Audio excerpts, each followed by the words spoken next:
NIH, National Library of Medicine, National Center for Biotechnology Information. Behavioral toxicity of sodium cyanide following oral ingestion in blood. Dose-dependent onset, severity, staying alive and recovery.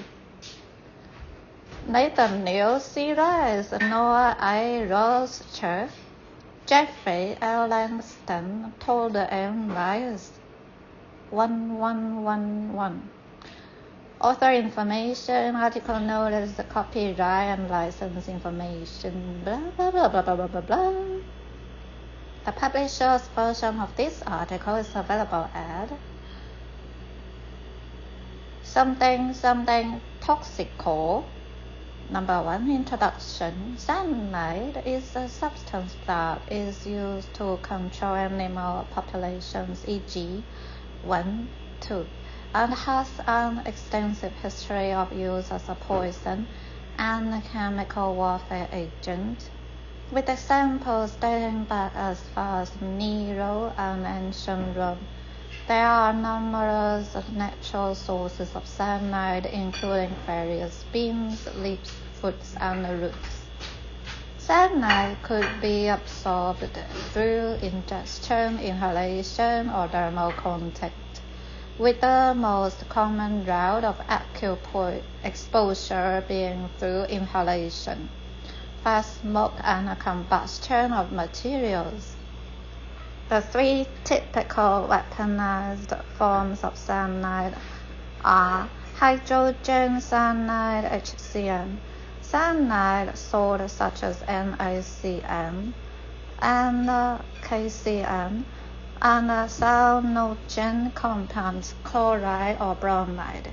In its iconic form, Cn-, cyanide binds to and inhibits cytochrome C oxidase, preventing aerobic metabolism and leading to acute cellular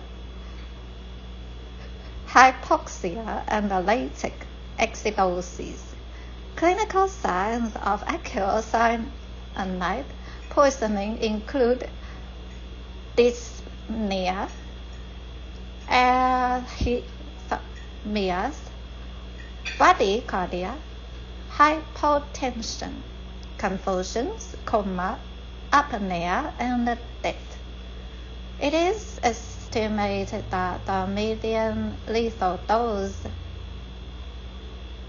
LD50 of HCN in humans is 1.0 mg per kg IV,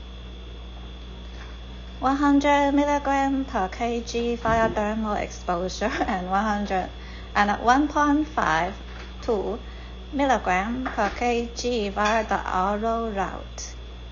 Often thought of as a weapon of war or a tool for murder, a number of past incidents highlight cyanide's potential for use as a terrorist weapon.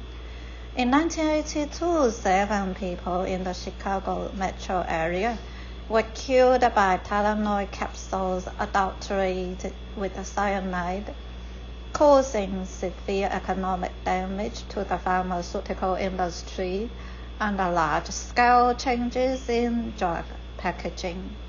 In 1995, the religious group Something attempted multiple HCN attacks in underground areas of Tokyo, Japan, resulting in numerous injuries. In 2002, a Chicago man was arrested after stealing multiple large bottles of cyanide from an abandoned chemical warehouse 14. After his arrest, he admitted to hiding more than a pound of cyanide in a Chicago subway tunnel. Also in 2002, nearly 10 tons of sodium cyanide were hijacked from a truck north of someplace, leading to a brief panic before the drums were found abandoned in a rural area outside the cities.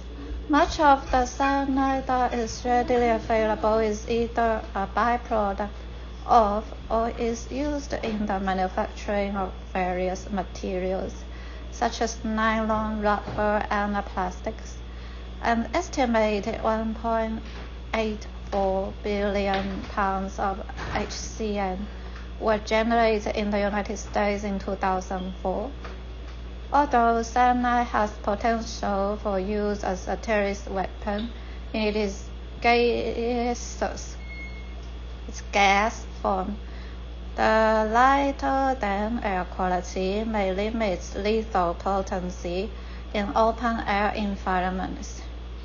However, the use of cyanide as an oral poison remains a serious threat because of not only its oral potency but also the impressive mass of cyanide that is readily available in liquid and powder form, both domestically and internationally.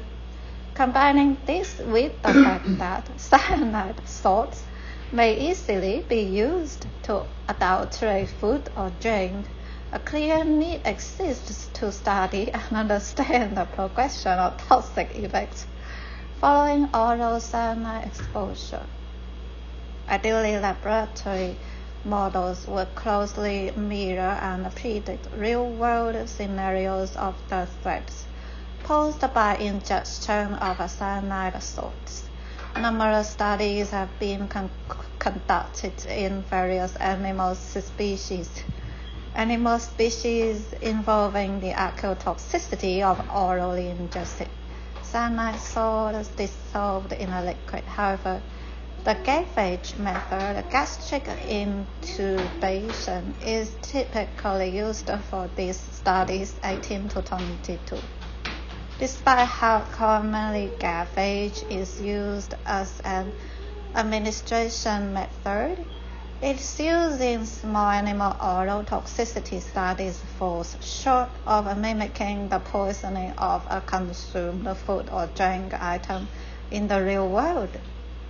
Most importantly, the volume of liquid administered during a typical gavage in mice or rats represents a relatively large volume compared to what a human would likely be exposed to when voluntarily or unknowingly consuming a toxic amount of cyanide solution.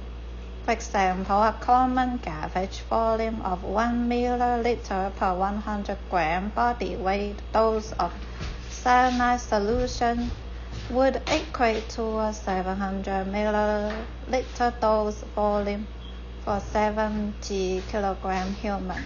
Such a large volume of liquid solution being rapidly forced into a victim's stomach, as is the case with gavage, does not mimic realistic scenarios of human cyanide poisoning.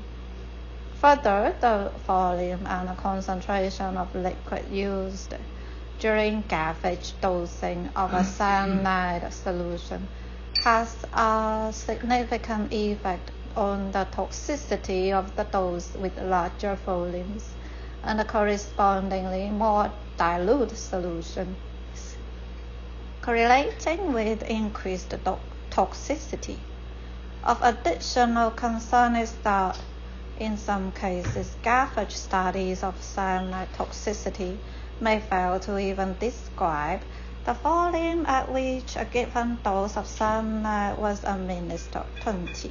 To conduct a small animal study that mimics a real-world exposure of a human to a small volume, high concentration dose of cyanide, a method of liquid cyanide administration that does not rely on gastric intubation or gavage is clearly needed. With this in mind, and single-course assisted drinking and a single-course administration model was developed to address the need for a realistic model of liquid cyanide ingestion in rats.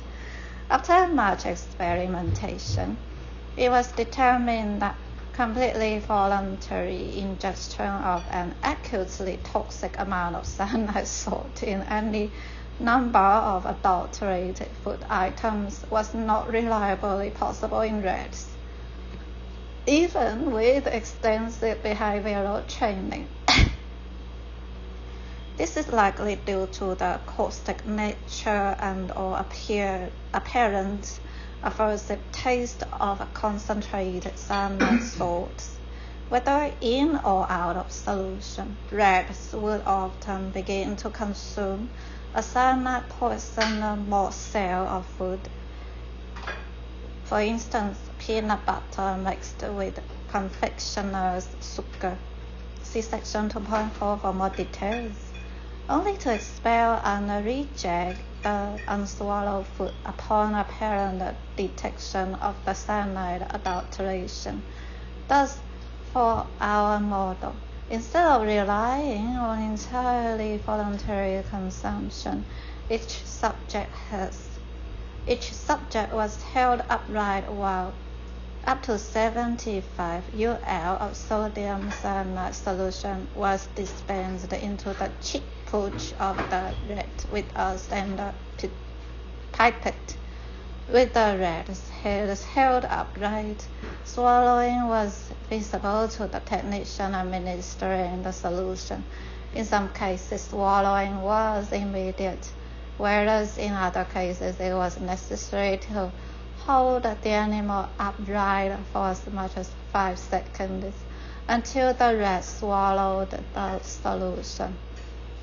The method allows for a small measured solution of sodium cyanide to be administered to a rat per OS without the confounding factors associated with gastric intubation or gavage.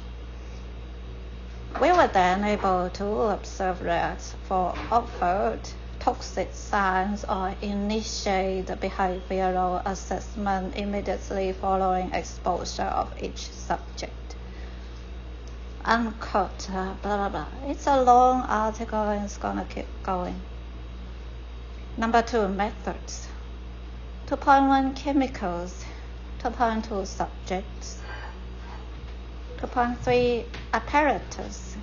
The apparatus, behavioral training procedures. Quotes, 2.3 apparatus. The apparatus, behavioral training procedures, section 2.6, and post-exposure assessment, section 2.8, were identical to those presented in Rice et al. And are described here for completeness. Unquote. 2.4 pilot oral, quote 2.4 oral pilot oral ingestion methods. 2.5 oral ingestion training. 2.6 behavioral training.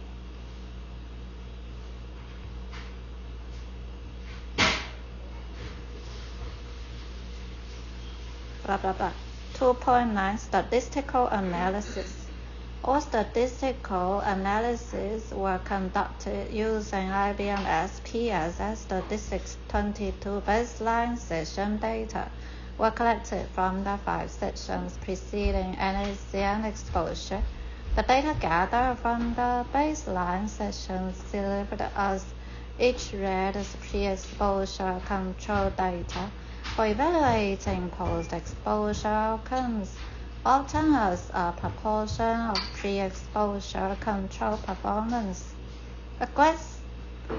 Aggregated data are expressed as means plus or minus standard error of the means SCM. SCM stands for standard error of the means. Median lethal dose estimates and associated 95% confidence intervals were obtained by using a probit model. Don't know what that is. Because those data sets did not meet parametric test assumptions, the non-parametric Kutzko-Wallis test was used to analyze pulse onset, latency, and duration. A Spearman ring correlation was used to determine the correlation coefficient of pulse onset and latency. Statistical significance was set at p smaller than 0.05 for all tests. 3 results. 3.1 offer toxicity following NaCN exposure. The rates assigned to the offer toxicity assessment N equals 30 were continuously monitored for an hour and then checked hourly thereafter for toxic signs. The typical progression of intoxication was rapid, beginning with mastication and burying of the head and snorts in the bedding, which typically progressed into lethargy and the rat lying prone or in a hunched posture, followed by, in parentheses, at the highest doses, end of parentheses, convulsions, gasping or panting, and death.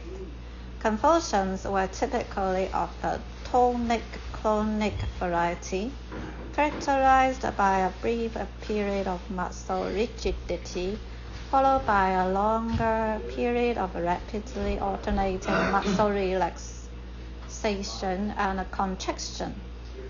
It was also fairly common for it to gain and lose consciousness periodically. Figure 1 depicts the percentage of rats in the various dose groups that displayed an important subset of the observed toxic signs, burying the head, lethargy, convulsions, and death.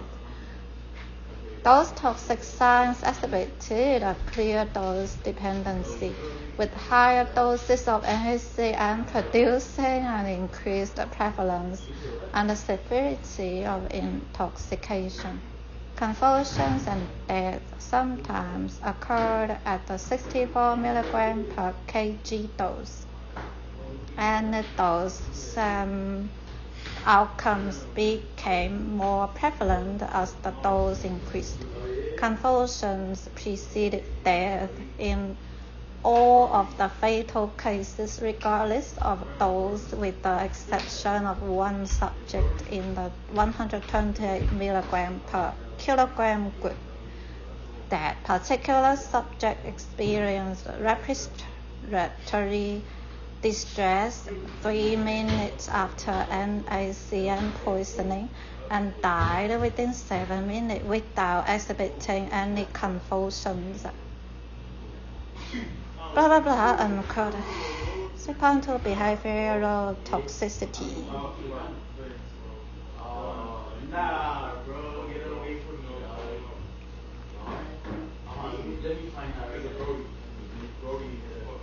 For discussion,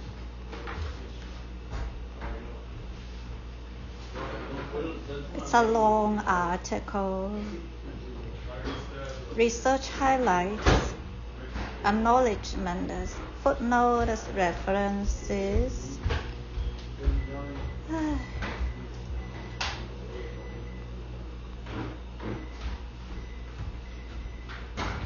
Follow NCBI, unquote.